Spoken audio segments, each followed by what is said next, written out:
Hello everybody, James with Love My Pups, my breeder supply. There's kittens running around in here. They crawl up my leg here in a moment. Okay, today's video is on why did my dog not get pregnant? Or why did I have a litter of only a single puppy?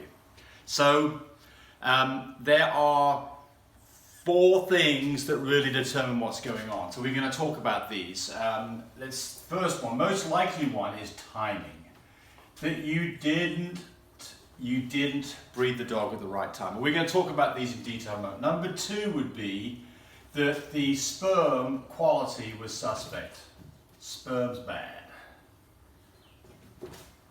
There could be a number of reasons for that. Number 3 would be that your technique is wrong.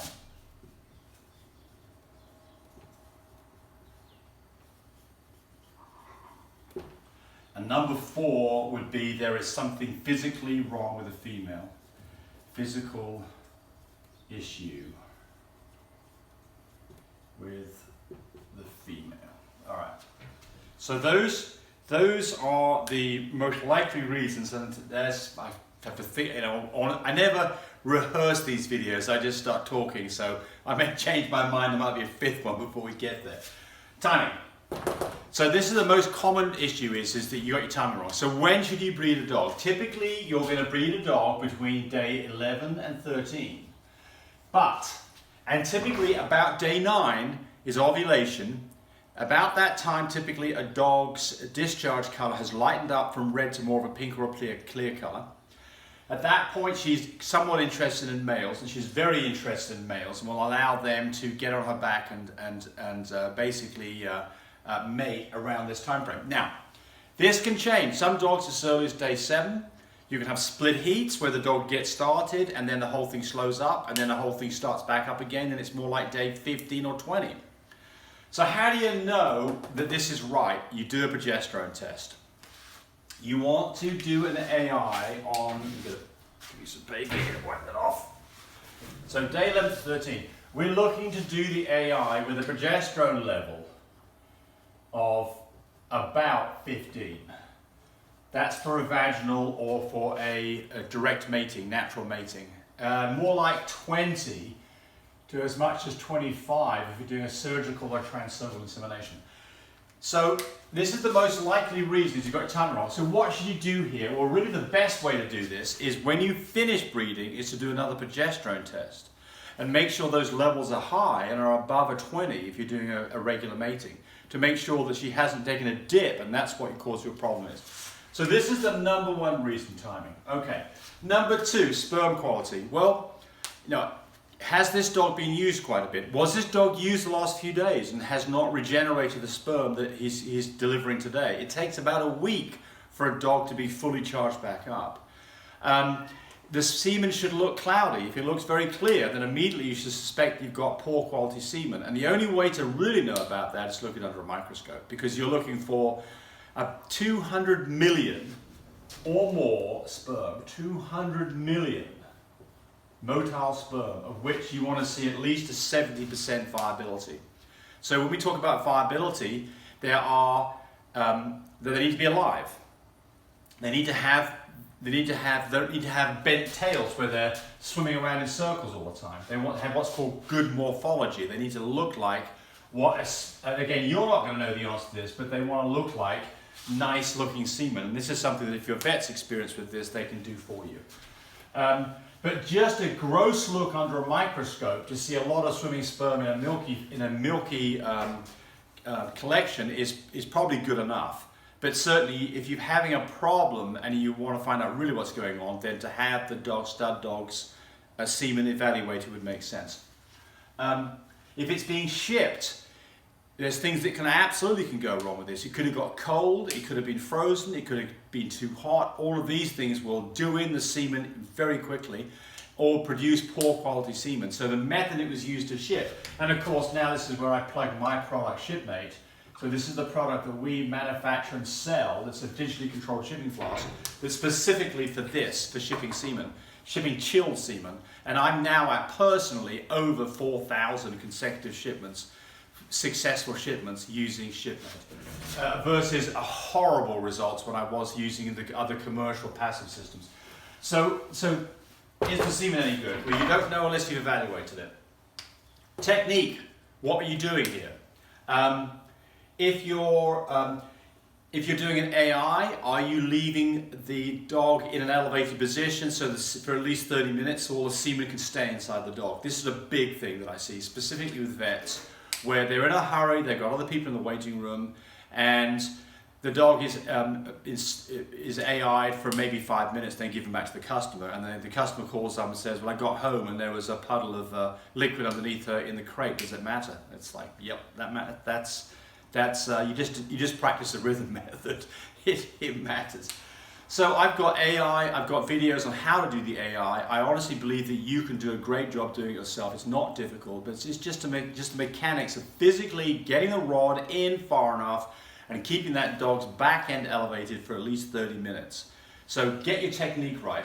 If you've got a male that's doing it, and you're doing natural AIs, then you need to physically observe this and make sure they're staying hooked up and that they are physically getting hooked up properly. If they're not, then step in and do an AI artificial insemination yourself. And then, are you doing this too frequently or not enough? So I recommend that you do it starting at about a progesterone level of 8, that you do it twice, 2 days apart. Or maybe 3 times 2 days apart. So what I'm saying here is that you do this on day 8, 10 and 12. That's probably a pretty good technique. Sorry, I'm wrong. Let me start that again. I would start, most dogs are bred at day 11. I would do it on day 10, 12 and 14. If you're not doing a progesterone test, that gives you a pretty good coverage window. If you're just going to do 2 AIs, I'd do it on day 11 and 13. If you don't have progesterone results. And again, pay attention to blood discharge color, number of days in heat, and the female's behavior towards the male. All of those things can let you know that you're in the right timing and that you've got your technique right. Okay, so then we have this last one. It's not that common, but this is, you just can't get the dog pregnant, and what is going on. So, does the dog show signs of pregnancy? Morning sickness, vomiting, not wanting to eat food, being very lazy, especially within the first few weeks of having the AI. If they are, then we suspect the dog got pregnant. But if you don't see the pregnancy come to term, then what happened? Well, you can do a relaxin pregnancy test. So I sell those products, by the way. A relaxin, you have to draw blood, relaxin test to see if she's pregnant. That's one thing that you can do. You can do a ultrasound and see whether you see fetus in there or not. Because what can happen here is a dog can get pregnant and then the puppies get absorbed.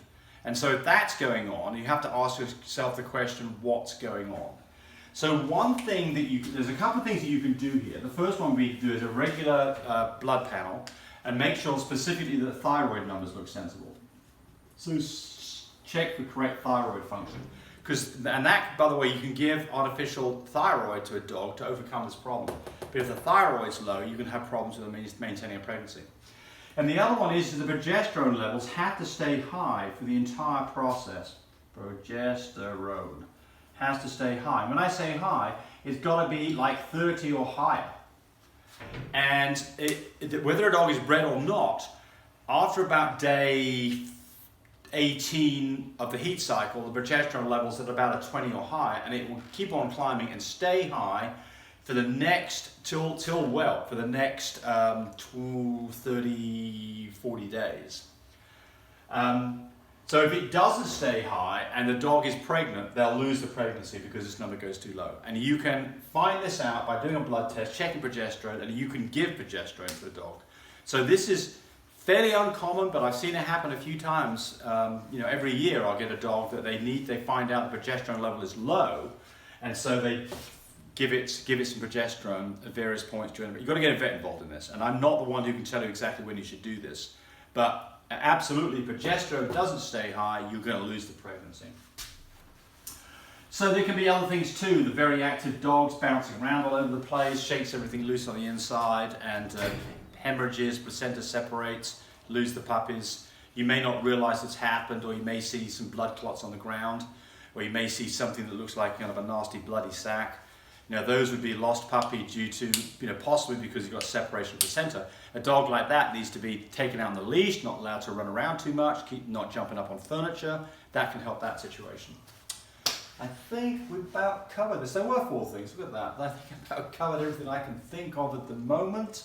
But again, you know, the normal situation is you have a nice litter of puppies and this is not an issue. But again, timing number 1, quality semen being used the correct way in a dog that's in great shape will result in a positive and great result.